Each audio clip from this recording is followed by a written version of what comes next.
Hey everybody, this is Darren Van Dam, and you are watching Flick Connection, the show that connects you with the best movies on streaming. And today we're going to be talking about 20 forgotten gems you can currently catch on HBO Max.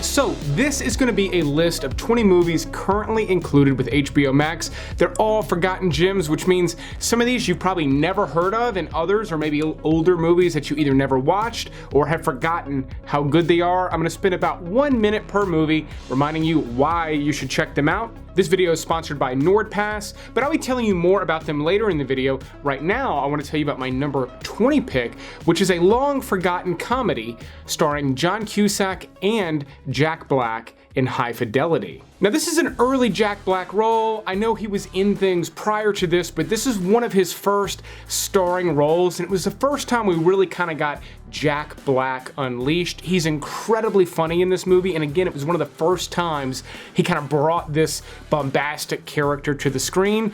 But John Cusack is the lead. If you were ever a fan of his, this is one of his better movies. The two of them run a record store, and it's kind of a slice of life movie. It is funny. It's got some great dialogue, but the story's pretty thin. You're mostly just hanging out in this record store with them, and it's great stuff. If you were a fan of movies like Empire Records, High Fidelity fits in right with them, and this was a popular movie back when it was released. It was well reviewed. It's still popular amongst some people, but it fits on this list because I do consider it to be kind of a long forgotten comedy that still holds up really well today. Now, longtime subscribers know I don't talk about Marvel movies very often on this channel because everybody knows about them, everybody's seen them, there's very little value in me recommending them, but one of the most overlooked ones, or at least forgotten ones in my opinion, is The Incredible Hulk starring Edward Norton. Now, the reason this is forgotten is likely because they moved on with the Mark Ruffalo version of the Hulk, but this is a pretty solid flick that stands on its own better than a lot of the Marvel movies do. Or at least better than a lot of the current ones do. They've turned into this serial thing where you kind of have to watch multiple ones to know what's going on, but The Incredible Hulk does stand on its own. I even think the creature designs and things don't quite match where they went with the Avengers, so again, it stands by itself, even though there is some crossover with a few characters. You also get Tim Roth playing an excellent villain in this movie, and Edward Norton does a great job. I would have been totally happy seeing him carry on the character into the Avengers, but as it stands, this is just one of the better Incredible Hulk movies. There are only a handful of them. This one happens to be my favorite. Now, I personally loved the new Top Gun, saw it in the theaters. In fact, I'm going to see it again tonight. But a long-forgotten Tom Cruise classic that he did not long after the original Top Gun is Days of Thunder.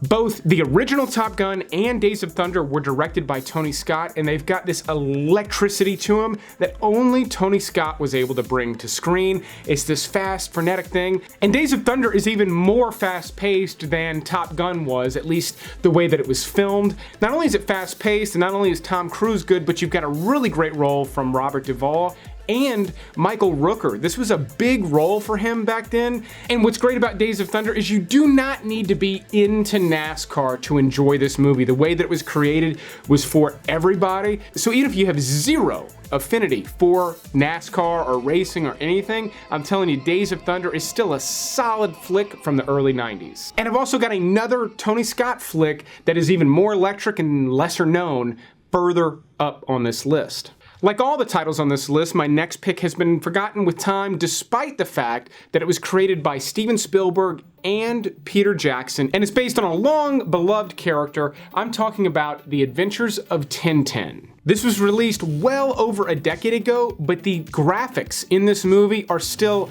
top-notch. They were trying to do something a little bit different, where all of these characters are designed the way they were in the original Tintin illustrations, but they also look incredibly realistic at the same time. So their flesh and hair and the lighting and everything looks real, yet their proportions are all off, kind of like caricatures. The movie almost looks photorealistic at times, more so than most animated movies, and it is a little bit odd. In fact, that might even be what holds this thing back, but it still is a stunning movie. And it's a really fantastic adventure story. I mean, we're talking about the guys that created Lord of the Rings and Indiana Jones, and there's that level of action and adventure in this movie. I recently watched it with my 6-year-old. He absolutely loved it, and I did too. I enjoyed watching it with him. Having been a lifelong fan of Steven Spielberg's adventure movies, this one kind of fits right in with them. It's just not quite as good as his best work. But speaking of directors I love, Robert Rodriguez is most famous for his Desperado series, or El Mariachi series, I think is more apt, but one that a lot of people don't realize he actually did is The Faculty. This is kind of a typical 90s horror flick, except it's exceptional. And not only that, but it's got one of the most incredible casts in a horror movie of all time. I mean, just to name a few: Josh Hartnett, Salma Hayek, Robert Patrick, Famke Janssen, Usher, Jon Stewart, Elijah Wood. I mean, an incredible cast, and everybody is doing a really good character. This is a solid high school flick. Like, the depiction of high school in the 90s in this movie is top notch. And then there are aliens afoot, and it's an alien invasion unlike anything in any movie ever, and I love it for that. It's got this amazing midnight movie creature feature element, except the production and the direction and the acting and everything is all top notch, making it kind of this amazing like drive-in midnight movie that is just really expertly executed. But speaking of monster movies, this list also features two of my personal favorite vampire movies, one of which was also directed by Robert Rodriguez. Now, in today's world where everything is seemingly linked, let's say a hacker were to access something like your Facebook account, they would then have access to everything you have linked to that account. And we're not just talking about some credit card theft, we're talking about major issues like identity theft, loans, big loans being taken out in your name, or even crimes committed in your name. Today's sponsor, NordPass, not only helps you solve this problem, they will also help make your life easier and, more importantly, safer. If you're like most people, you likely use the same small handful of passwords on everything, and they're probably not as strong as they should be. NordPass lets you securely store all of your passwords in one location, which allows you to use more complex passwords because you never need to memorize them. In fact, NordPass comes with a whole host of advanced features like autofill, so again, you will never have to enter a password again. But they also have a password generator to help you generate truly strong passwords so that nothing like this ever happens to you. And NordPass is so secure, not even the people that work there have access to your information. In fact, it's so secure you can even store your credit card information there. That way it will autofill, making checkout a breeze wherever you shop. Seriously though, if you're like me and you sometimes spend 15 minutes trying to log into a site you only need to access once every 6 months because you forgot the password and you need to generate a new one, and you know you're going to generate one, even though it seems clever at the time, you know you're going to forget it the next time you need to come back to that site. Those days are over with NordPass. And right now, when my viewers go to the link in the video description below, they will get an exclusive deal on NordPass plus 1 free month of NordPass. Again, use my link in the description below. You're going to save money and get a free month, and you're going to save time and be more secure as a result going forward. It's a really great deal. That's why I recommend it. But speaking of recommendations, let's talk about the rest of the movies I recommend on this list. If you like almost instant gratification, one of those vampire movies I mentioned is next on the list. This one also has a killer cast with Ethan Hawke, Willem Dafoe, and Sam Neill in Daybreakers. We're the folks with the crossbows. And what's different and unique about Daybreakers is it takes place in a future where vampires have taken over the world and there are virtually no humans left. However, the wrinkle here is that the vampires are starting to run out of blood supply because of the lack of humans. This movie has an amazing look to it. It's got this really slick future aesthetic, yet it takes place in a future where all of the inhabitants of Earth can only walk around at nighttime, so most of the movie takes place in the night. And again, it just doesn't quite look like it takes place in our world. Not only is this a vampire movie, but it's a great sci-fi flick with a lot of amazing science fiction elements. I will say though, the overall concept, the gory nature of the movie, also makes this kind of a midnight movie type thing, but it too is just a top-notch production with some stunning visuals. This movie just exists in this nice sort of limbo space where it doesn't take itself too seriously, and it's also really not cheesy at all. It's a fairly well-balanced action sci-fi vampire flick, which has got to be a hard thing to balance. Longtime subscribers know I'm a big fan of Michael Mann, and one of his most underrated movies is Miami Vice. Now, Michael Mann is famous for creating the series Miami Vice in the 80s, and then this movie is essentially based on it, stars Colin Farrell and Jamie Foxx. Story-wise, this movie does lose the audience a little bit. It turns into this love story, and it gets a little bit muddy. However, it is an amazing looking movie. It's got top-notch cinematography, and it's not just good cinematography, it's a little bit unusual. Back when this was released, it was shot all on digital. It's got a little bit of like fidelity loss that Michael Mann embraced, and it makes this movie somehow look even more realistic. I highly recommend watching this movie on the biggest screen you can with the lights off and either the volume up or headphones on, because not only does this movie sound good, it's got a fantastic soundtrack. One of my favorites Michael Mann ever put together, and he is famous for some killer soundtracks. So this movie's got a lot going for it. It just isn't quite as solid as Michael Mann's best work. Now, the other Tony Scott movie that I mentioned that is somehow more electric than Days of Thunder is one of my personal favorites of his, Domino. This is loosely based on the true story of an English model that became a bounty hunter. Keira Knightley and Mickey Rourke star in this. It's one of my personal favorite Mickey Rourke movies, and probably my favorite Keira Knightley movie too. But I said it was loosely based on reality. This movie really takes a lot of liberties with this story, but it does so in a way that makes Domino more entertaining. Not only that, but the way Tony Scott filmed this movie is his most fast-paced, frenetic style he's ever brought to screen. He would do this again with movies like Deja Vu and Unstoppable with Denzel Washington, but not to the extreme level he did with Domino. There's a really great supporting cast here, including a cameo from Tom Waits, and I will admit, this is a messy movie. There's too many elements to really consider this to be well glued together, but all of those weird elements that don't necessarily fit together are all really fun to watch. I understand you brought a mixed race flowchart with you. I did, yeah. Why don't we bring that out? There's this whole weird Jerry Springer thing that doesn't really mesh with the movie, yet it's still pure entertainment, and again, the style that Tony Scott brought to the screen with this movie is really unparalleled, and that is the main reason I love this movie so much. My next pick is another kind of crime legal drama, but this one's much heavier. It's from 1996 and has one of the biggest casts on this list with Kevin Bacon, Dustin Hoffman, Robert De Niro, Brad Pitt, and Jason Patric in Sleepers.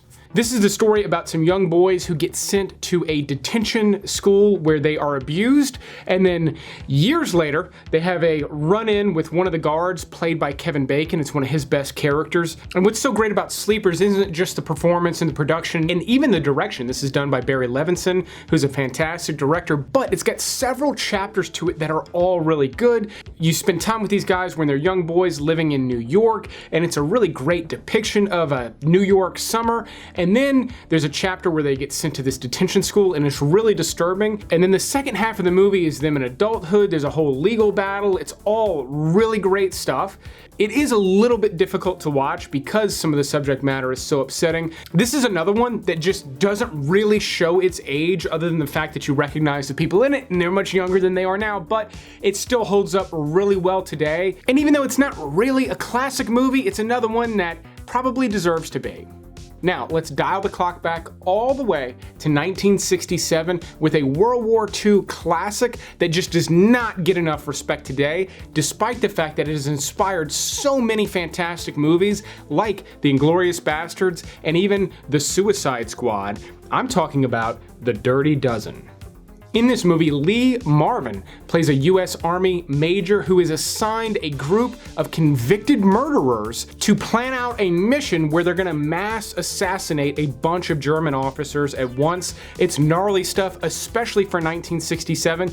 I will say the way it's shot, the dialogue and everything doesn't have a hard edge to it. It feels like something that came out of 1967, but the concept, what they actually are doing in this movie is wild stuff, and it's excellent. And Lee Marvin's great, but you also got Ernest Borgnine, Charles Bronson is in this movie. I mean, again, one of the most badass movies from the 60s. If you've never seen it and you typically like my recommendations, this is a top one. And the only reason The Dirty Dozen doesn't squeak into my top 10 is because the others on this list are that good. My next pick came out just 3 years after the original The Matrix, and while it definitely borrowed a lot of the aesthetic, I still consider Equilibrium to be miles better than any of the sequels to The Matrix. Christian Bale stars in this before he was Batman and really broke out as a major movie star.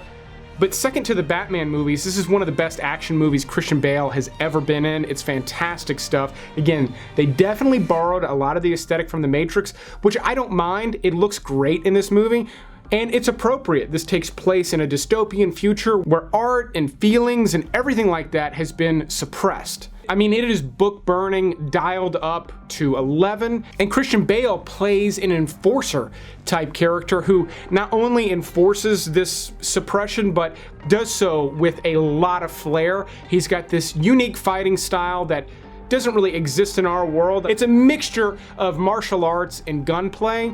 Again, not realistic or practical, but man, does it look good in the movies. There are some fantastic action sequences on this, and again, just an overall fantastic aesthetic that borrows from The Matrix, but doesn't totally rip it off either. All right, I mentioned another Robert Rodriguez vampire flick on this list, and movie buffs already know I'm talking about From Dusk Till Dawn, because it's the only one he ever did. This is easily one of George Clooney's most badass characters, I think by a long shot. You've also got Quentin Tarantino starring alongside him in this movie as an absolute psychopath. You've also got Harvey Keitel, Juliette Lewis, Danny Trejo, and possibly Salma Hayek's hottest performance ever, which is saying something. But Clooney and Tarantino are playing a couple of hardened criminals trying to escape to Mexico.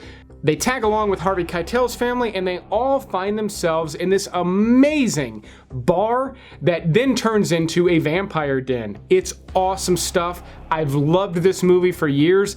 I'm telling you, if it's been a while since you've seen it, this has got some awesome sequences in it from the beginning. Now, it does go into some very dark territories, but this is kind of like the ultimate midnight movie. If you're tired of soft vampire movies, this is one of the bloodiest, most badass, raunchiest ones ever made. And it's not just those things, it's also a really badass movie with a tight story that holds together incredibly well, even today. My next pick makes this list because of all the Top Gun craze going on right now, and it's one of Tom Cruise's earliest movies. It's still among his best, and when you watch The Firm, you will understand why he became such a big star. This is based on a famous John Grisham novel and was directed by the legendary Sidney Pollack. But if you've never seen The Firm, Tom Cruise plays a young lawyer who joins a very prestigious law firm and discovers that it's got a pretty dark side. So the setup is simple, but the story becomes incredibly complex, and again, with a legendary director like Sidney Pollack behind the camera, this movie is incredibly tight, the tension works together, and it's really exhilarating at times. Again, if you've never seen it, it becomes much more fast-paced than you would expect like a legal drama to get, much more fast-paced. In fact, Tom Cruise spends a significant portion of this movie running at top speed, something he would go on to do in almost every movie he would make after this one. Now, the legendary director Christopher Nolan makes this list. Even though he hasn't been making movies nearly as long as some of the other folks on this list, I still consider his third movie, Insomnia, to be highly underrated. Not only was this just expertly directed by Christopher Nolan in a way where the twists and turns in this thing are just beautifully revealed to you. It's not clumsy. I mean, this is just an expertly directed movie. But in addition to that, you get an amazing Al Pacino performance, even if it's a more subtle one of his, and a top-notch Robin Williams performance. I mean, maybe not the best he's ever done, but it is in his top 5 for sure. And I think the only only reason this one's somewhat forgotten is all of Christopher Nolan's work is so good and so hot when it was released. This one falls into the bottom of his filmography, but it's still a top-notch murder mystery. Robin Williams makes this list again with what I consider to be possibly his best performance in The Fisher King. I love this guy! You hear me? I love this guy! Oh, you hear me, Jaded City? This was directed by another legendary director, Terry Gilliam. I consider this to be one of his best movies. Robin Williams plays a homeless man in Manhattan, so you spend a lot of the movie in sort of the dark underbelly of Manhattan, or at least sort of the dirtier underbelly, and Terry Gilliam made that all look amazing. There are shots in this movie that are absolutely stunning still today, and they don't have a lick of computer graphics in them. Jeff Bridges also stars in this movie, and he befriends this crazy homeless man played by Robin Williams.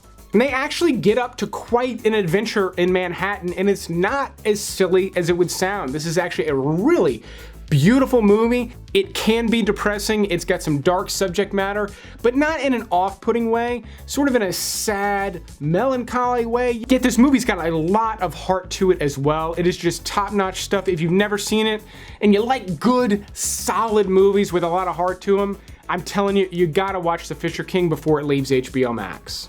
Now my next pick is really well known, but it's one of those movies that I think a lot more people know about than have actually seen it.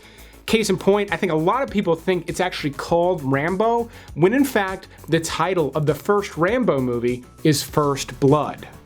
In this movie, Sylvester Stallone plays a veteran Green Beret who kind of gets pushed out of this mountain town by a cruel sheriff and has to kind of defend himself out in the woods. And there's quite the body count in this movie, yet they managed to make this story work. It is not about some crazy veteran who's just shooting people up in the mountains. The reason he runs out to the mountains and the reason he's killing law enforcement officers actually works really well. And this movie looks much better than you would expect if you've never seen it. Most things from 1982 do not hold up this well. First Blood is an exception. This series would evolve into sort of like bloodbath type movies, which I'm okay with. I like those. There are some on this list. And even though there is a decent body count in First Blood, I would not put it into that same category. This is actually a pretty thoughtful movie with a good point. It's got good pacing and it's just really solid all around. While there is a good amount of action, I wouldn't even quite classify this as an all-out action movie. The story really takes precedence over the action in First Blood. Again, if you've never seen it, that happens much more effectively than you would expect. Alright, if you either like The Firm and you want another legal drama, or maybe you got addicted to the Johnny Depp Amber Heard trial and you're sad that it's over and you want some more legal drama, I highly recommend The Rainmaker. This is also based on a John Grisham novel, and this is also from a legendary director, Francis Ford Coppola. This stars a young Matt Damon as an inspiring lawyer working on his first big case. Claire Danes also has a fantastic role in this movie. They together are really the leads of the movie. However, the supporting cast in The Rainmaker is amazing. It's one of my absolute favorite Danny DeVito roles of all time, second to Frank Reynolds, and you get a great role from Jon Voight. Mickey Rourke even has a really fantastic, if not small, role in this movie.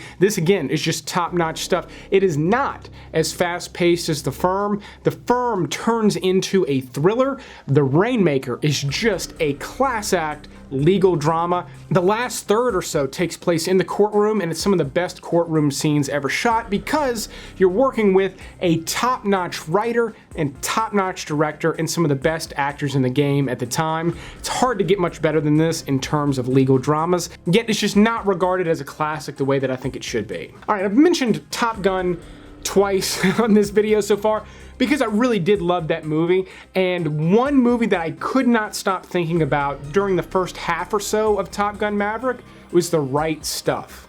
This is about the development of the US space program. It starts off with the breaking of the sound barrier. All of that stuff is depicted really well, and it's all based on true stories that are absolutely wild, and it's held up by a fantastic cast. The Right Stuff is incredibly long. I think it's about 3 hours and 15 minutes because it then delves into the selection process for the Mercury 7 astronauts. And not only is this just like an amazing story about American history and space exploration that you need to see and learn about, it also revolves around this group of really reckless test pilots who were literally flying by the seat of their pants through this process. It's pretty wild stuff, and it's brought to the screen in this amazing way. I mean, that's why it's 3 hours, because every single scene in this movie is so good. There's not really anything you could cut out. This is a classic that is well worth watching, but again, make sure you've got the time for it, because this is one you should really tune into. All right, my number 2 pick, in fact, my top 2 picks are regarded as some of the best movies ever made. However, I think people are still not watching them on HBO Max. My next pick being easily the most famous movie from Brazil, City of God. Now, this movie is in Portuguese. You will have to read subtitles, but again, it is easily one of the best movies ever made. And it's a crime epic that takes place in Rio. I call it an epic because you follow a group of kids who are growing up in this crime-ridden part of Rio, and you follow them through adolescence and into adulthood. There's some nice touchy-feely stuff here, but there's also some really rough crime elements. This movie has some brutal, heart-wrenching moments in it, and it's all brought to life in this really visceral way, which is why this is regarded as one of the greatest movies of all time. If you have never seen it, this is a must-watch for anybody who remotely considers themselves to be a movie buff, but it can be a little bit of an ordeal to watch because some of the scenes are as brutal as they are. Again, put this one on when you can give your full attention to it and focus on the subtitles, because there will not be a dubbed version on HBO Max. This movie's well worth it, even if you never watch subtitles. If you like good classic crime movies, gangster movies, this is going to be the one for you. HBO Max currently has a bunch of great Clint Eastwood movies, including The Outlaw Josie Wales, which is my personal favorite. But him being one of the greatest movie stars and greatest directors of all time, quite possibly the greatest performance and directing job he ever did, is in Unforgiven. I mean, Clint Eastwood is the most legendary Western actor. I would maybe even put him above John Wayne in terms of how legendary he has become. And what's so great about Unforgiven is that it's kind of an anti-Western. I mean, I know this wasn't the end of his career, but this was as he became an old man, let's say, maybe getting too old to do Westerns. I mean, because let's be honest, people didn't really live that long back in the Old West. But this is the end of his Western career, and it's kind of an anti-Western. The themes it deals with turns a lot of the work he did in his earlier career, not just on its head, but it analyzes it from a very, very serious point of view. I mean, the kills that take place in Unforgiven are done with a lot more gravity than you typically get in Westerns or action movies or anything like that. And that's kind of the point. This is a pretty serious Western movie, and it manages to work as a result. I mean, personally, I am more partial to the Sergio Leone movies. They're more classic, they've got a little more flavor, but in terms of something that is just really gripping and incredibly well done, Unforgiven is really unmatched in the genre. Not only is it just a solid movie, you get an amazing supporting role from Morgan Freeman and Gene Hackman in this movie. They're both really top-notch. This movie's got some of the best lines in a Western movie. I absolutely love it. If you love my recommendations and you've never seen Unforgiven, there are, again, some brutal moments in this. I think it even opens up with a sexual assault. However, it is easily one of, if not the best movie included with HBO Max right now. That is the list. Let me know if you've got any additional recommendations in the comments below. Who knows, one of your recommendations might make it onto a future video. If you want more recommendations, please go over to DarrenVanDam.com. I've got recommendations and back catalog videos right there on the homepage. You can even sign up for my free email newsletter, and I'll email you movie recommendations straight to your inbox. But I will keep making these videos as long as you keep watching them. Thanks for checking out this special HBO Max episode, and you will see me on the next one.